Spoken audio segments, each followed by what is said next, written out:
اقرأ باسم ربك الذي خلق خلق الإنسان من علق.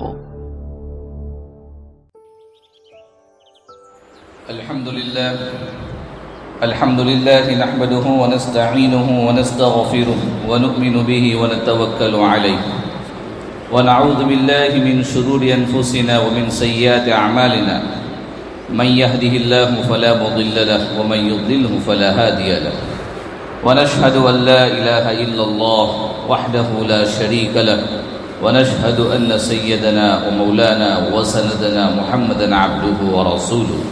أما بعد فأعوذ بالله من الشيطان الرجيم. بسم الله الرحمن الرحيم. ألهاكم التكاثر حتى زرتم المقابر كلا سوف تعلمون ثم كلا سوف تعلمون كلا لو تعلمون علم اليقين لترون الجحيم ثم لترونها عين اليقين ثم لتسألن يومئذ عن النعيم. صدق الله العلي العظيم. محترم بھائیو، دوستو، بزرگ و عزیز دین ایمانی، اللہ تعالیٰ کا بہت ہی بڑا کرم اور احسان ہے کہ اللہ تعالیٰ نے ہمیں دین کی صحیح سمجھ، دین پر چلنے کی توفیق عطا فرمائی اور ہمیں جمعہ کے لیے جمع فرمایا. نبی کریم صلی اللہ علیہ وسلم یعنی ہمارے نبی کے زمانے میں ایک مرتبہ مدینے سے 60-70 کلومیٹر دور ایک بستی کے لوگ آئے اور اللہ کے نبی سے کہا کہ ہم اسلام لانا چاہ رہے ہیں اور ہمیں ایسے قاری صاحب چاہیے، مولوی صاحب چاہیے جو ہمیں ہماری بستی میں آ کر ہمیں قرآن کریم سکھائے. ہم اسلام لے آئیں گے، ہم قرآن کریم کو سیکھیں گے، آگے سکھانے والے بنیں گے. تو اللہ کے نبی نے ایک روایت کے مطابق 70، ایک روایت کے مطابق 90 صحابہ اکرام جو قاری صاحب ہوتے تھے، جو دوسروں کو قراءت سکھاتے تھے، قرآن سکھاتے تھے، ان کو بھیج دیا. اللہ کے نبی کو علم نہیں تھا کہ کیا ہونے والا ہے، جس کو ہم بئر معونہ والا قصہ کہتے ہیں.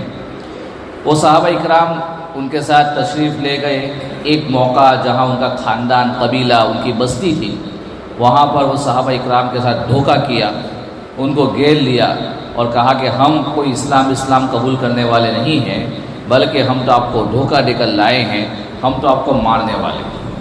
چنانچہ ان صحابہ اکرام میں سے کوئی بھی نہیں بچا.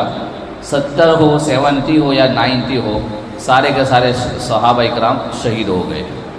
اور اس کا واقعہ فضائل اعمال میں تفصیل سے لکھا ہوا ہے. تو نبی کریم صلی اللہ علیہ وسلم کو جب پتہ چلا کہ میرے سارے صحابہ، وہ بھی قراء تھے، قاری تھے، اور اتنے بہترین قرآن کو پڑھنے والے، پڑھانے والے تھے، ان کو شہید کر دیا گیا. اللہ کے نبی پر بہت سخت حالات گزرے. تو اللہ کے نبی نے فجر کی نماز میں پھر اللہ کے نبی نے دعائے قنوت جس کو ہم پڑھتے ہیں حالات کی وجہ سے، وہ پڑھنا شروع کیا. اللہم اہدنا فیمن ہدیت وعافینا فیمن عافیت وتولنا فیمن تولیت. یہ آپ نے پڑھنا شروع کیا اور آپ نے اس میں بددعا بھی فرمائی، نام لے کر کہ اللہم علیک بحوازن اور اللہم علیک بذکوان. اللہ کے نبی نے قبیلے کے نام لے کر بددعا فرمائی کہ اللہ ان کی پکڑ فرما، ان کو ہلاک فرما. اور اللہ کے نبی کی بددعا وہ تو قبول ہونا یقینی ہے. تو خیر، وہ تمام کے تمام صحابہ کرام شہید ہو گئے. آپ نے دعا فرمائی. تب سے ابھی احناف کے نزدیک مسئلہ یہ ہے کہ جب بھی حالات پیش آئے تو یہ فجر کی نماز میں دعا پڑھنی چاہیے. اللہ تعالیٰ نے اس دعا میں وہ تاثیر رکھی ہے کہ اس دعا کی برکت سے اللہ تعالیٰ حالات کو ہٹا دیتے ہیں اور جو ظالم ہوتا ہے اللہ اس کی پکڑ فرماتے ہیں. تو اللہ کے نبی کو یہ بات بڑی شاق گزری اور یہ جو مسلمان شہید ہوئے وہ آپ کو بہت تکلیف ہوئی. اور خاص کر اہل علم، یعنی جس کو اللہ تعالیٰ نے اپنی معرفت کا، اپنا علم دیا ہو، اپنی پہچان کا علم دیا.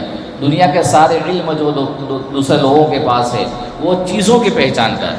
ڈاکٹر کے پاس علم بیماری کی پہچان کا ہے، فلاسفر کے پاس جو علم ہے وہ دوسری چیزوں کا ہے، انجینئر کے پاس جو علم ہے، پلمبر کے پاس جو علم ہے، سارے ان کے پاس بھی علم ہے، لیکن وہ علم وہ چیزوں کے پہچان کا ہے. دنیا کے اندر یہ چیز کیسے جوڑتے ہیں، کیسے بناتے ہیں.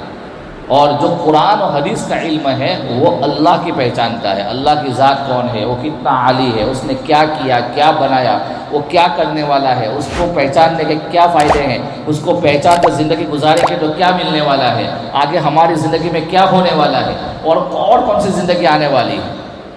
تو یہ سارے کے سارے جو مراحل ہیں اور ایک لمبی زندگی کو ہم جو علم دیا ہے وہ اللہ نے اپنے قرآن میں دیا ہے، اللہ نے کسی کتاب میں نہیں دیا۔ اور جو چیزوں کا علم رکھتے ہیں اللہ نے اس پر حلال کمائی کریں گے تو ثواب کا وعدہ کر کے رکھا ہے۔ کوئی پلمبر ہے، کوئی کلیکٹر ہے، کوئی کارپینٹر ہے، جو بزنس مین ہے، اگر وہ اپنے گھر سے نکلتے ہیں اور چیزیں کماتے ہیں اور نیت یہ ہے کہ میں حلال کمائی کروں تو اللہ نے اس کا 24 گھنٹہ اس کا وہ بھی دین شمار ہوگا، کہ وہ بھی دین شمار ہوگا۔ اور علم کے اندر جو انسان بیٹھا ہے، علم کے لیے آیا ہے کوئی طالب علم، تو اب جو قرآن پڑھ رہا ہے، دور سنا رہا ہے، سبق سنا رہا ہے، سبق پارا سنا رہا ہے، کتابیں پڑھ رہا ہے، تو اس کو علم ثواب ملتا رہتا ہے، کیونکہ ڈائریکٹ اللہ کو پہچاننے کا علم ہے۔ خیر، تو اللہ تعالیٰ نے وہ صحابہ شہید ہو گئے، آپ نے دعا فرمائی۔ اسی طریقے سے دوسرا موقع آیا، پھر غزوہ بدر کا موقع ہے، اور اللہ کے نبی تو کوئی لڑنے کے ارادے سے نہیں، وہ تو صرف جاسوسی کے لیے گئے تھے کہ بھائی یہ لوگ جو شام سے، سیریا سے جو سامان لے کر مکہ جا رہے ہیں ان میں ہتھیار وغیرہ ہوں گے، پھر ہم سے لڑائی کریں گے، بہتر یہ ہے کہ ان کو پہلے سے دبوچ لیا جائے اور سامان وغیرہ لے کر ان کو چھوڑ دیا جائے۔ لیکن اللہ کو اور کچھ منظور تھا، اور غزوہ بدر کا واقعہ پیش آ گیا۔ وہ ادھر سے پورا 1000 سے زیادہ کا لشکر ہے، ادھر 313 صحابہ ہیں، رات کا وقت ہے، جمعہ کا دن ہے، رمضان کا مہینہ ہے، 17 رمضان کو یہ لڑائی ہوتی ہے۔ صحابہ کے پاس لڑنے کے لیے ہتھیار تک نہیں، کیونکہ وہ گئے نہیں تھے اس نیت سے کہ لڑائی ہو، ہتھیار بھی نہیں تھے، سواریاں نہیں تھے۔ ابو بکر صدیق رضی اللہ تعالیٰ عنہ فرماتے ہیں کہ رات کا وقت ہے، اللہ کے نبی پوری رات عشاء کی نماز سے لے کر فجر تہجد تک آپ نے ہاتھ کو نیچے نہیں رکھا، دعا فرمائی۔ اور اللہ کے ابو بکر صدیق فرماتے ہیں کہ میں نے اپنے کانوں سے سنا کہ آپ دعا فرماتے کہ اللہ، یہ صحابہ کی چھوٹی سی جماعت ہے 313، یہ میں نے بہت محنت سے تیار کی ہے، اگر یہ ہلاک ہو گئی تو اس زمین کے اوپر قیامت تک کوئی بھی تجھے اللہ پکارنے والا نہیں ہوگا۔ یہ صحابہ کی چھوٹی سی جماعت ہے، اگر یہ سب ہلاک ہو گئے تو قیامت تک تجھے کوئی بھی اللہ کہنے والا نہیں ہوگا۔ ابو بکر صدیق فرماتے ہیں ایک تو یہ کہ نبی کریم صلی اللہ علیہ وسلم کی دعا، اور آپ دعا کرتے جا رہے، وہیں سے مجھے یقین ہو گیا تھا کہ یہ ہم جیتنے والے ہیں۔ ابو بکر صدیق کا ایمان تھا، تبھی تو ان کو صدیق کہتے ہیں، تبھی سے مجھے یقین ہو گیا تھا کہ جیتنے والے ہیں۔ اور جب میں نے یہ سنا یہ جملے کے بعد تو مجھے اتنا کانفیڈنس ہو گیا، اتنا یقین ہو گیا کہ یہ جنگ ہم جیتیں گے اور اسلام یہیں سے شروع ہوگا۔ جب صبح کا وقت ہوا، اللہ کے نبی نے میدان کارزار کا، جنگ کے میدان کا جائزہ لیا، تو آپ نے کہا کہ یہ جگہ جو ہے ابو جہل مرے گا، سیبطل ابو جہل، وہ یہ جگہ عتبہ مرے گا، یہ جگہ شیبہ مرے گا۔ یہ بڑے بڑے فرعون تھے، جیسے اس زمانے کے بڑے بڑے فرعون پارلیمنٹ میں بیٹھے ہوئے ہیں، ویسے بڑے بڑے فرعون اس زمانے کے تھے۔ تو یہ جو معاملہ حل ہوا، صحابہ فرماتے ہیں کہ اللہ کے نبی نے جس جگہ جس کافر سردار کا نام لیا تھا کہ یہاں مرے گا، وہیں پر ان کی موت ہوئی، اور ہم نے میدان کارزار کو بعد میں دیکھا، ایک بالش بھی آگے پیچھے نہیں، وہیں اس کی موت ہوئی۔ ابو جہل بھی وہیں مرا، عتبہ جیسا سردار بھی وہیں مرا، شیبہ جیسا کمبخت بھی وہیں مرا۔ یہ سارا معاملہ حل ہوا دعا سے۔ 313 دعاؤں کا ہتھیار استعمال ہوا، اللہ نے پورے کائنات کی کایا کو پلٹ دیا۔ ایک جملہ، یا اللہ اگر یہ 313 ہلاک ہو گئے، قیامت تک کوئی عبادت کرنے والا نہیں ہوگا۔ اس جملے سے مفسرین فرماتے ہیں کہ اللہ تعالیٰ کو جو اللہ پکارتا ہے جو بندہ، وہ بہت پسند ہے۔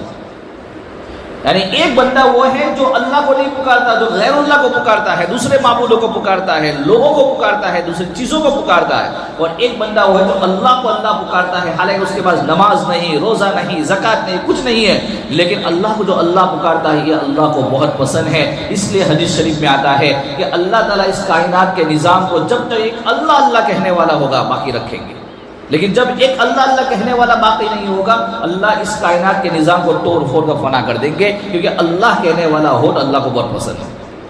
تو ایک یہ ہے کہ جب بھی حالات آئے مدینے کے اندر، کالے بادل آئے، اللہ کے نبی دوڑے نماز میں لگ گئے، دعا کرنے لگ گئے۔ عائشہ رضی اللہ تعالیٰ عنہ فرماتی ہے کہ میں نے نبی کریم صلی اللہ علیہ وسلم کا سب سے زیادہ مضبوط عمل دو چیزیں دیکھی ہیں، ایک نماز، ایک دعا۔ سب سے زیادہ آپ دعا ہر کام میں دعا فرماتے ہیں، ہر کام میں، جنگ میں بیچنا ہے صحابہ اکرام کو، روانگی کے بعد دعا فرماتے ہیں، آ رہے ہیں مدینہ میں داخل ہونے سے پہلے دعا فرماتے ہیں۔ یہاں تک کہ اللہ کے نبی نے ہمیں دعا یہ سکھائی ہے کہ جب اپنے گھر سے نکلو یا داخل ہو دعا کرو، بسم اللہ توکلت علی اللہ لا حول ولا قوت الا باللہ اللہم انی اسأل خیر المولد و خیر المخرج۔ یہ دعا ہے کہ یہ دعائیں پڑھو، اللہ تعالیٰ اس دعاؤں کی برکت سے آپ کی فیملی کی، مسلمانوں کے اللہ فضل فرمائے گا۔ تو اس وقت جو ہے سب سے کم، ایک زمانہ تھا تہجد میں لوگ دعائیں کرتے، تہجد کی عادت تھی، دعائیں پڑھتے تھے۔ ابھی مہینے گزر جاتے ہیں، رمضان میں بھی اس وقت تہجد نہیں ہو رہی، موبائل۔ رمضان کا مہینہ ہے، اعتکاف میں لوگ بیٹھے ہیں، اعتکاف کے اندر بھی لوگ تہجد نہیں پڑھ رہے ہیں، دعاؤں تو دور کی بات ہے۔ اعتکاف میں بیٹھنے والا آدمی کتنا بڑا ثواب، دعا نہیں کر رہا ہے۔ ہم سب اپنے کاموں کے لیے جتنی پلاننگ کریں گے، جتنے اس کو صحیح کرنے کی کوشش کریں گے، لیکن اس چیز کے اندر جتنا بھی صحیح کا دعا والا عمل شریک نہیں ہوگا، اور دعا مخ العبادت، کہ دعا تمام عبادت کا مغز ہے، دعا والا عمل شریک نہیں ہوگا، اللہ کی مدد شامل حال نہیں ہو سکتی، وہ کام کہیں نہ کہیں آگے پیچھے ہوگا۔ میں بھی، ہم سب اس سے غافل ہیں۔ میں اس لیے بول رہا ہوں، حضرت فرماتے ہیں کہ جب اپنے اندر کسی عمل کی کمی دیکھو، اس کو بیان کرنا شروع کر دو۔ اگر آپ بے نمازی ہیں، نمازی بننا چاہتے ہیں، نماز کا بولنا شروع کر دو۔ کوئی بھی مسلمان ملے، ارے نماز کا نماز پڑھ لیتے ہیں، آپ اتنا بولنا شروع کرو، اللہ تعالیٰ اس عمل کی برکت سے آپ کو نمازی بنا دے گا کہ جس پر آپ کو عمل بولنا شروع کر دو۔ میں اس لیے بول رہا ہوں کہ اللہ مجھے عمل کی توفیق دے، کہ دعا، کہ نماز کے بعد دعا قبول ہے، دعا کے لیے ہاتھ اٹھنے چاہیے، اٹھنے ہی چاہیے۔ جمعہ کا دن ہے کہ دعا کے لیے ہاتھ اٹھنے چاہیے، جمعہ کے دن گھر پہ جانے کی جلدی نہیں ہونی چاہیے، دعا کے لیے ہاتھ اٹھنے چاہیے، کہ دعا کریں گے پھر گھر جائیں گے، کہ دعا ایک چھوڑ دیا امت نے۔ اور نمبر 2، یہ میں نے مختصر بات کی کہ اللہ کے نبی نے ہر میدان میں، ہر جگہ دعا، کالے بادل دیکھے دعا۔ خبر ملی کہ روم کا بادشاہ حملہ کرنے کی تیاری کر رہا ہے، روم کا بادشاہ ہرقل، اور وہ بہت بڑی ایک طاقت تھی روم کی اس زمانے کی، اور خبر ملی کہ ہم نے عرب کو تو نمٹا لیا ہے، اب یہ لوگ اوپر چڑھائی کرنا چاہتے ہیں۔ اللہ کے نبی نے یہ نہیں کہا کہ جب ہم اتنی جنگیں جیت چکے ہیں تو یہ کیا چیز ہے، میں نبی ہوں، میرے ساتھ اللہ کی مدد کیا نہیں ہو سکتی ہے؟ نہیں، آپ نے سب سے پہلا کام نماز اور دعا کی، اور پھر صحابہ کا لشکر کو ترتیب دیا کہ وہ ہمارے پاس آئے، اس سے پہلے ہم وہاں جائیں گے۔ حضرت اسامہ رضی اللہ تعالیٰ عنہ کا لشکر تیار ہوا، جس ہم سارے روایت سنی ہیں، ہم نے پڑھی ہے، اور کئی مرتبہ علماء سے سنا ہے کہ وہ لشکر پھر گیا، اور ہرقل جیسے بادشاہ، اور روم کی سب سے بڑی جنگ موتا کی لڑائی ہوتی ہے، اور خالد بن ولید جیسا سپہ سالار، جو آج تک دنیا کے تاریخ میں ایسا جنرل نہیں گزرا کہ جنہوں نے 7 تلواریں صرف جو ہے پتھر پر مار کے نہیں، کہ جن کی تلوار کا وزن آج بھی قسطنطنیہ، جس کو ہم استنبول کہتے ہیں، وہاں کی میوزیم میں رکھا ہے، ایک تلوار کا وزن 15 kg سے کم نہیں ہے۔ دونوں ہاتھ میں تلوار ہوتی رہی، یعنی 23 kg، اور ایک تلوار ان کی 35 kg کی تھی، اور وہ پورا دن زیرہ بختر، دونوں ہاتھ میں تلوار، بھوکے پیاسے روزے کی حالت میں انہوں نے جنگ لڑی، اور پتھر پر مار کے نہیں، بھائی سروں پر مار کر انہوں نے 7 تلواریں توڑی۔ کیا وجہ تھی؟ میں ایک بار آج دنیا والے یوں کہتے ہیں کہ مسلمان کو عرب سے نکلنے کی ضرورت کیا تھی، دین اسلام پھیلانا تھا، تو آپ وہاں جاتے بغیر لڑائی کے اسلام پھیلاتے۔ دیکھیں 2 چیزیں ہیں، میں یہ پوائنٹ کہنا نہیں چاہ رہا تھا لیکن ذہن میں آ گیا۔ دنیا کے 2 نظام ہیں، ایک ہے خلافت کا نظام، اور ایک ہے جمہوریت ڈیموکریسی کا نظام۔ جمہوریت ڈیموکریسی جو آج کل دنیا میں چل رہا ہے، اس میں صرف چند انسان ہی خوش رہ سکتے ہیں، چند مافیا لوگ ہی خوش رہ سکتے ہیں، اور ساری دنیا ان کے ظلم کے نیچے دبی رہے گی، اس میں انصاف نہیں ہو سکتا۔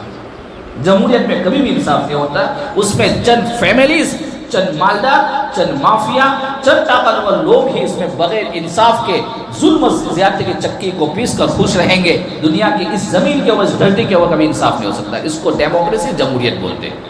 اور خلافت بولتے ہیں کہ جس میں ایک عہد لیتا ہے کہ قرآن اور حدیث کے قانون کے مطابق ہر انسان کے ساتھ، چاہے مسلم ہو یا غیر مسلم ہو، اس کے ساتھ انصاف کا معاملہ کیا جائے گا، اور یہ اللہ کا نظام قائم کیا جائے گا، اور اللہ کے نظام کا عدل ہے، انصاف ہے، اس میں ظلم و زیادتی نہیں ہے۔ ایک واقعہ چھوٹا سا سنا دوں۔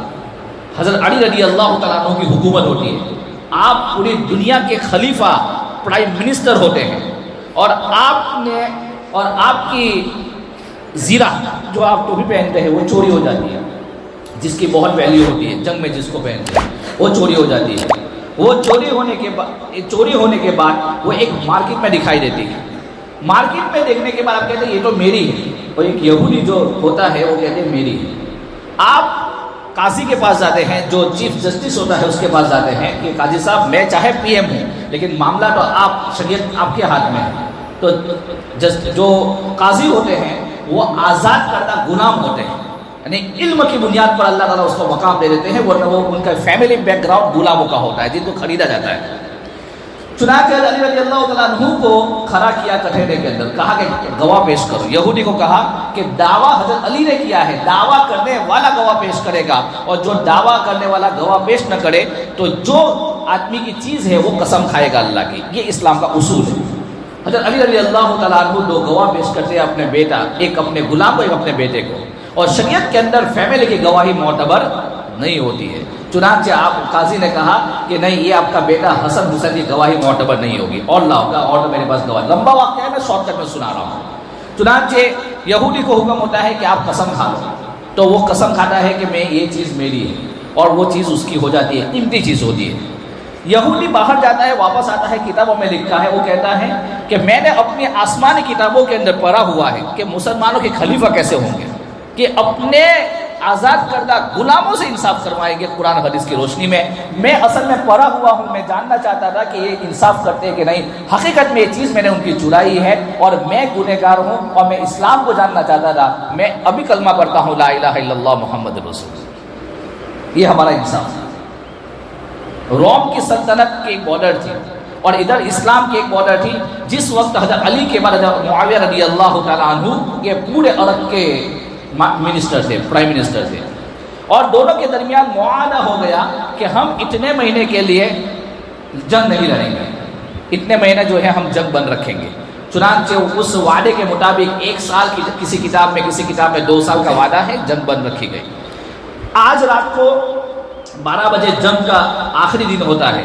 حضرت معاویہ رضی اللہ تعالیٰ عنہ اپنی فوج کو حکم دیتے ہیں کہ تیار ہو جاؤ، وعدہ ختم ہوتی حملہ کر دیں گے۔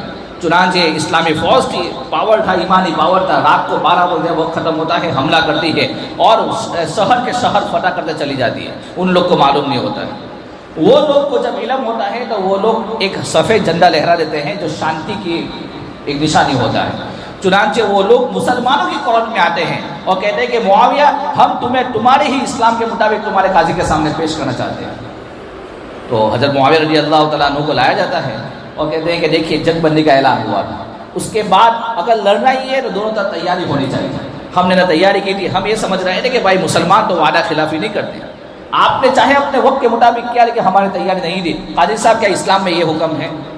حضرت معاویہ پرائم منسٹر ہے، قاضی جو سپریم جج میں اس کو بتایا، انہوں نے فیصلہ کیا کہ نہیں یہ بات صحیح نہیں ہے۔ پھر سے دوبارہ اسلامی فوج کو بلایا گیا، ان کا جتنا نقصان ہوا سارا نقصان کی بھرپائی کی گئی، اور سارے لوگ کو وہیں آباد کر دیا گیا۔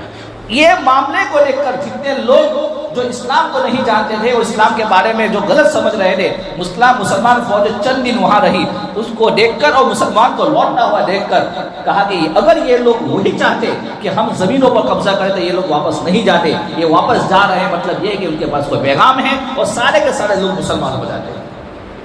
یہ ہمارا عقیدہ تھا۔ تو میرے دوست بزرگوں، تو ایک چیز جو ہے دعا جو میں کہہ رہا تھا، دعا کا وعدہ عمل، اور دوسری چیز جو اس وقت کی سب سے بڑی ضرورت ہے کہ ہر جگہ مسلمان پریشان ہے، لیکن ہم سب کی زندگی سے دعا نکلی ہوئی ہے۔ دعا کا والا عمل ہم کسی کا نہ نماز سے پہلے نماز کے بعد ہے، اس کو زندہ کرنے کی ضرورت ہے، ہاتھ کو اٹھانے کی ضرورت ہے۔ 2 آنسو 2 قطرے جو جہنم کو بجھانے کے لیے ہوتے ہیں وہ اس میں بہانے کی ضرورت ہے، ورنہ ہم یہ سوچیں کہ صرف ہم آج کل کے ماحول اور حالات کے جو واقعات روزانہ ہم سن رہے ہیں کہ ایک داڑھی والے چاچا بیچارے عمر کے اعتبار 7 سال کے ہیں، ایک پورا کافروں کا ٹولہ اس کو مارنے کے لیے دوڑ رہا ہے، کوئی لات اور مک کے مار رہا ہے، کوئی ماں بہن کی عزت لوٹ رہا ہے۔ کیا یہ اللہ تعالیٰ نہیں دیکھ رہا ہے؟ کیا یہ ظلم زیادتی اللہ نہیں دیکھ رہا ہے؟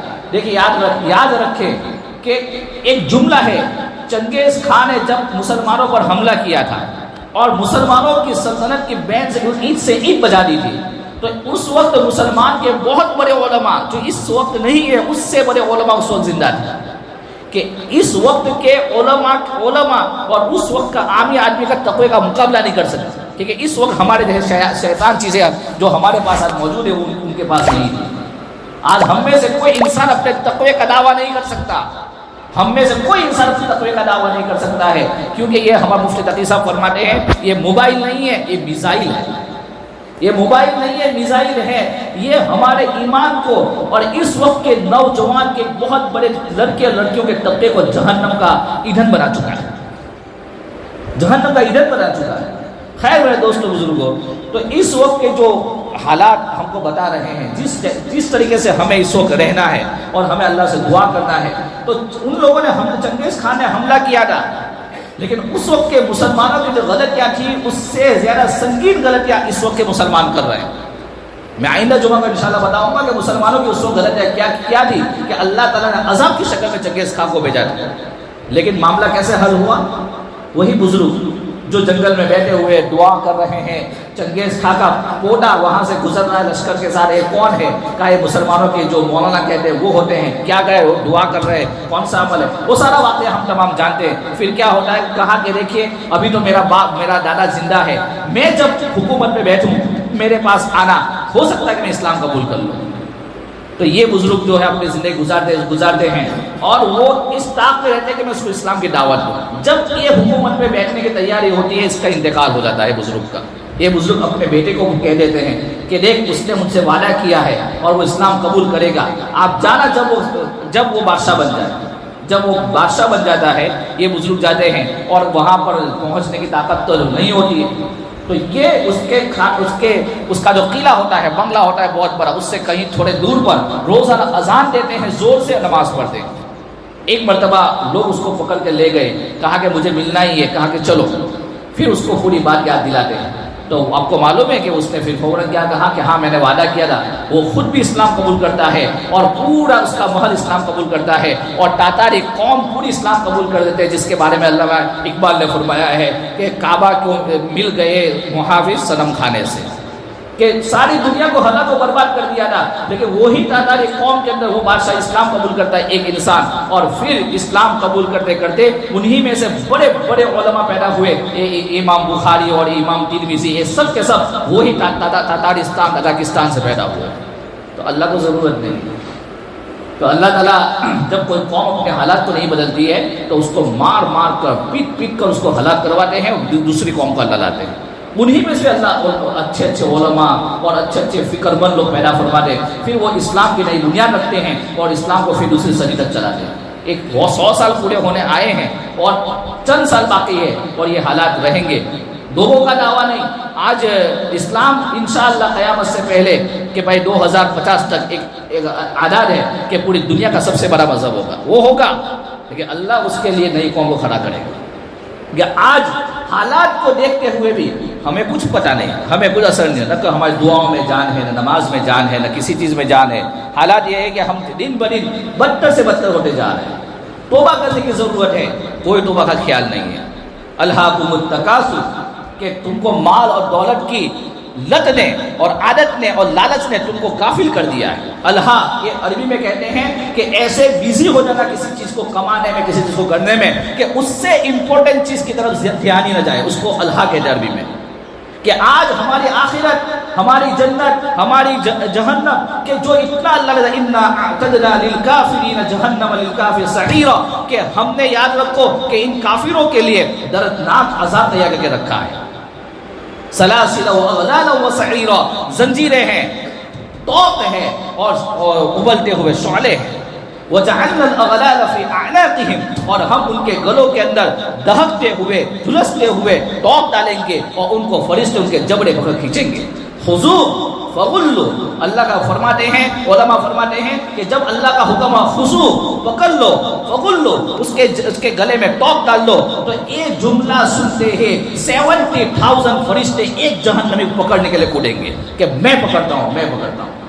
حسن بصری فرماتے ہیں کہ سلاسل یعنی جہنم کی جو سلاسل جس کو جنجیر کہا گیا ہے، وہ اغلال جو گلے کے اندر ٹوپ ڈالا جاتا ہے جو کہا گیا ہے، اگر وہ دنیا کی ہمالیہ پہاڑ کے اوپر رکھ دیا جائے، پورا پہاڑ اس کی تپش اور اس کے وزن سے بحر اٹلانٹک تک وہ پورا پہاڑ جو ہے ختم ہو جائے گا، پھیل جائے گا۔ اتنی خطرناک اللہ نے بنایا ہے کہ اللہ تعالیٰ نے اتنی خطرناک جہنم کو تیار کیا۔ اذ الاغلال فی اعناقهم والسلاسل یسحبون فی الجحیم ثم فی النار یسجرون، کہ کیا تم سمجھتے ہو کیا عذاب ہمارا برحق نہیں ہے؟ اذ الاغلال کہ جب جہنم کے ہاتھ کڑیوں کو تم دیکھو گے کیا ہونے والا ہے؟ اذ الاغلال فی اعناقهم والسلاسل یسحبون، فرشتے وہ زنجیروں کا ایک سرا پکڑیں گے اور ایک سرا تمہاری گردن میں ہوگا اور ایسے کھینچیں گے جہنم تک کھینچ کے لے جائیں گے۔ ثم فی النار یسجرون، کہ اتنا خطرناک اللہ کا عذاب ہے، اور جنت بھی ویسے ہی برحق ہے۔ اللہ تعالیٰ اس آیت میں وہی فرماتے ہیں الہاکم التکاثر، کیا تم کو غافل کر دیا ہے حتی زرتم المقابر، اور تم دنیا کی لالچ میں زرتم المقابر، قبرستان کو دیکھ بیٹھتے ہیں، قبرستان میں چلے جاتے ہیں۔ کلا سوف تعلمون، ہرگز نہیں یہ تم دیکھو گے، ثم کلا سوف تعلمون، ہرگز نہیں تم ضرور دیکھو گے۔ کلا لو تعلمون علم الیقین، آج تم یوٹیوب پر بیٹھ کر کہتے ہیں کہ جنت جہنم کچھ نہیں ہے، یہ حور کا اللہ نے ایک جو ہے لالی پاپ دیا ہوا ہے، یہ کہتے ہو؟ کلا لو تعلمون علم الیقین، ایک دن وہ آئے گا کہ ان آنکھوں سے تم جنت کو بھی دیکھو گے جہنم کو بھی دیکھو گے۔ کلا لو تعلمون علم الیقین، اللہ نے آخر میں فرمایا ثم لتسألن یومئذ عن النعیم، جو کچھ میں نے تمہیں دیا ہے، جو کچھ نعمت دی ہے چھوٹی موٹی، اس پر اللہ کا شکر ادا کرو، کیونکہ لتسألن یومئذ عن النعیم، ایک ایک نعمت کے بارے میں پوچھا جائے گا۔ صحابہ اکرام نے پوچھا کہ اللہ کے نبی ہم کو کون سی نعمتیں ملی؟ نہ ہمارے پاس بنگلے ہیں، نہ ہمارے پاس کوئی ایسی پراپرٹی ہے، نہ کھانے کے 3 دن سے کھانا نہیں ملتا، کون سی نعمت کا اللہ پوچھے گا؟ اللہ کے نبی نے فرمایا کہ دوپہر کا وقت تھا، اللہ کے نبی کو بہت زور سے بھوک لگی تھی، کھانا نہیں تھا، آپ گھر سے باہر نکلتے ہیں اور ابو بکر صدیق کے پاس جانے کی تیاری کرتے ہیں، وہاں سے ابو بکر صدیق بھی نکلتے ہیں۔ کیا ہوا؟ کہا الجوع، یا اللہ کے نبی بھوک لگی ہے، الجوع بھوک لگی ہے۔ کہا چلو آج ایک انصاری صحابی کے پاس جاتے ہیں۔ وہ ایک انصاری صحابی کے باغ میں گئے، انصاری صحابی خوش ہو گئے کہ رسول اللہ صلی اللہ علیہ وسلم جیسا مہمان میرا مہمان بن گیا۔ فوراً وہ ایک درخت کے نیچے کچھ بچھاتے ہیں، رسول اللہ صلی اللہ علیہ وسلم کو ابو بکر صدیق دونوں وہاں بیٹھتے ہیں۔ وہ صحابی دوڑتے ہوئے وہ ٹھنڈا پانی کنویں سے لاتے ہیں، پلاتے ہیں، اور پھر اللہ کے نبی فرماتے ہیں ثم لتسألن یومئذ عن النعیم، کہ یہ بھوک لگی تھی، ایسی بھوک کہ ہم برداشت نہیں کر سکتے تھے، ہم یہ صحابی کے پاس آئے، اس نعمت کے بارے میں بھی اللہ پوچھے گا، یہ ٹھنڈا سایہ کے بارے میں پوچھے گا، ٹھنڈے پانی کے بارے میں پوچھے گا، اور یہ جو صحابی نے چند کھجور کھلائی اس کے بارے میں پوچھے گا۔ آج اللہ نے ان سے، ہمارے نبی سے زیادہ، کہ جس نبی کو اللہ کہہ رہا ہے کہ اگر تم چاہو تو احد کا پہاڑ میں سونے کا بنا لو، کہا کہ اللہ مجھے وہ پسند نہیں، میں چاہتا ہوں کہ ایک دن افطار کروں، ایک دن افطار کروں، ایک دن روزہ رکھوں، تاکہ میرے آنے والی امت یہ پتہ چلے کہ تمہارا نبی عیش و عشرت میں زندگی گزار کر نہیں گیا ہے، ایسے عشرت میں زندگی گزار کر نہیں گیا۔ اللہ کے نبی نے کیا کہا؟ صحابہ نے تلاوت فرمائی فطوبہ، طوبہ، صحابہ نے پوچھا کہ اللہ کے نبی یہ طوبہ کیا چیز ہے؟ قرآن میں کہے توبہ توبہ، تو فرمایا کیا چیز ہے؟ کہا کہ جنت میں ایک درخت ہے وظل ممدود، کہ جس کا سایہ 1000 سال کی مسافت کے برابر سے اس کا سایہ ہوگا، اتنا بڑا درخت اللہ نے بنایا ہے، اور جس کے جو غلاف ہوں گے اس میں سے تمہارے کپڑے نکلیں گے، تم ہر جمعہ کو وہ کپڑے پہنو گے، جنت کا ہے۔ پھر فرمایا کہ فتوبہ کیا ہے؟ تو ایک صحابی کہنے لگے اللہ کے نبی اس سے زیادہ ہمیں خوشی یہ ہے کہ ہماری خوشحالی یہ ہے کہ ہم نے آپ کو اپنی آنکھوں سے دیکھا، ہم آپ پر ایمان لائے، یہ ہمارے توبہ ہے۔ اللہ کے نبی نے فرمایا کہ یہ یاد رکھے یہ تمہارے لیے خوشحالی ہے، لیکن خوشحالی ہو 3 مرتبہ فرمایا، اور فرمایا کہ سب سے زیادہ خوشخبری ان کے لیے ہے جنہوں نے مجھے دیکھا نہیں پھر بھی مجھ پر ایمان لائے، جنہوں نے مجھے دیکھا نہیں پھر بھی مجھ پر ایمان لائے۔ تو میرے دوست بزرگوں، جنت بھی برحق، جہنم بھی برحق۔ اللہ کہتے ہیں علم الیقین، یہ آنکھوں سے دیکھو گے یہ ہوگا۔ ومن اصدق من اللہ حدیثا، اللہ کے مقابلے میں کوئی سچا نہیں ہو سکتا ہے۔ اللہ نے جو کچھ کہا ہے، قرآن کو جھٹلانے والے یوٹیوب پر ہزاروں موجود، قرآن کی آیتوں کو جھٹلانے والے ہزاروں موجود، قرآن جنت کو ایک خواب کہنے والے ہزاروں موجود، مسلمانوں کی شکل میں۔ ایکچولی وہ مسلمان نہیں ہے، وہ سب سے بڑے دنیا کے بدترین کافر ہیں۔ الحق حق، الجنت حق والنار حق، جنت بھی حق، جہنم بھی حق۔ اس وقت ہمیں ضرورت ہے کہ ہم دعاؤں کے ذریعے، ذکر کے ذریعے اپنا ایمان بڑھائے۔ دیکھو ایمان بڑھتا ہے صرف چند تسبیحوں کے ذریعے۔ میں دو عمل کی بات کر کے بات ختم کرتا ہوں کہ ہر جمعہ کو کوئی عمل کی بات آنی چاہیے ہماری زندگی میں۔ دو عمل کی بات کرتا ہوں۔ حضرت مولانا مفتی تقی صاحب جو اس وقت دنیا کے سب سے بڑے عالم دین ہیں، وہ فرماتے ہیں کہ ہم جوان تھے تو اس وقت ہمارے جو شیخ تھے، جو بڑے عالم ہوتے ہیں، ان کے پاس جاتے ہیں، ان سے بیٹھتے ہیں، کوئی نصیحت حضرت فرما دیجئے۔ یہ ایک زمانہ تھا لوگ ایسے نصیحت کے لیے علماء کے پاس جایا کرتے تھے، بڑے بڑے علماء کے پاس کہ حضرت کو نصیحت فرما دیجئے، تو کوئی نصیحت صحابہ کرام بھی پوچھتے تھے۔ کہا ہم لوگ گئے اور کہا صبح کا وقت تھا تو ہم نے کہا حضرت کیا حال ہے؟ حضرت نے کہا کہ کیا ہوا؟ صبح کے وقت آ گئے تو کہا حضرت نے ہمیں پوچھا ناشتہ کیا؟ تو ہم نے کہا کہ جی ہاں ناشتہ کیا۔ تو ہم نے ناشتے سے مراد یہ لیا کھانا پینا چائے پانی کر کے آئے۔ حضرت نے کہا کہ وہ ناشتہ نہیں، اپنی روح کا ناشتہ کیا۔ کہ حضرت وہ کیا ہے؟ کیا ہماری صبح کھانے پینے سے ناشتے سے نہیں ہونی چاہیے، ہماری صبح وہ ناشتہ اللہ کے ذکر سے ہونی چاہیے، نماز سے ہونی چاہیے، قرآن کریم کے تلاوت سے ہونی چاہیے۔ فرمایا کہ آپ اپنی صبح اللہ کے ذکر سے کرنا شروع کرو، یعنی نماز سے شروع کرو، قرآن کی تلاوت سے شروع کرو، تہجد سے شروع کرو، اللہ کا ذکر قرآن کریم کی تلاوت سے شروع کرو، اور اس کے بعد اپنے پورے دن کے شیڈیول کو دیکھو۔ اللہ سارے کام جو آپ کے پھیلے ہیں، اللہ سارے کام کو جمع فرما دے گا، اللہ آسانہ پیدا فرما دے گا۔ کہ یہ سب سے پہلا فکر کہ روح کا ذکر آپ کو ملے گا تو اللہ کے کاموں کو سمیٹ دے گا۔ اور دوسری چیز فرمائی کہ تسبیح فاطمی جو ہم ہر نماز کے بعد پڑھتے ہیں، ہر نماز کے بعد تسبیح فاطمی پڑھتے ہیں، سبحان اللہ الحمدللہ اللہ اکبر۔ اللہ کے نبی فاطمہ رضی اللہ تعالیٰ عنہ نے شکایت کی کہ اللہ کے نبی میں کام کر کے تھک جاتی ہوں، مجھے آپ کے پاس تو بہت غلام آتے، غلام دے دیجیے۔ تو اللہ کے نبی نے فرمایا فاطمہ تجھے یہ پسند ہے کہ میں غلام دوں یا یہ پسند ہے کہ جنت میں جانے والا عمل دوں؟ فرمایا کہ اللہ کے نبی ایکچولی بات تو یہی ہے کہ جنت میں جانے والا عمل چاہیے۔ آپ نے فرمایا کہ ہر نماز کے بعد تسبیح فاطمی پڑھو۔ ہمارے یہاں بہت سے لوگ پڑھتے ہیں، ہم لوگ ایسا پڑھتے ہیں سبحان اللہ سبحان اللہ سبحان اللہ سبحان اللہ سبحان اللہ سبحان اللہ ایسا پڑھتے ہیں۔ سنت یہ نہیں ہے، سنت یہ ہے اللہ کے نبی ایسا پڑھتے تھے سبحان اللہ الحمدللہ اللہ اکبر، سبحان اللہ الحمدللہ اللہ اکبر، سبحان اللہ الحمدللہ اللہ اکبر، ایسا پورا 15 مرتبہ، ادھر 15 مرتبہ، پھر 3 مرتبہ، پھر لاسٹ میں اللہ کے نبی فرماتے ہیں سبحان اللہ والحمدللہ ولا الہ الا اللہ واللہ اکبر۔ یہ سنت ہے۔ اللہ تعالیٰ ہمیں عمل کی توفیق نصیب فرمائے اور اللہ تعالیٰ ہمیں تمام کو موت سے پہلے توبہ کی توفیق عطا فرمائے۔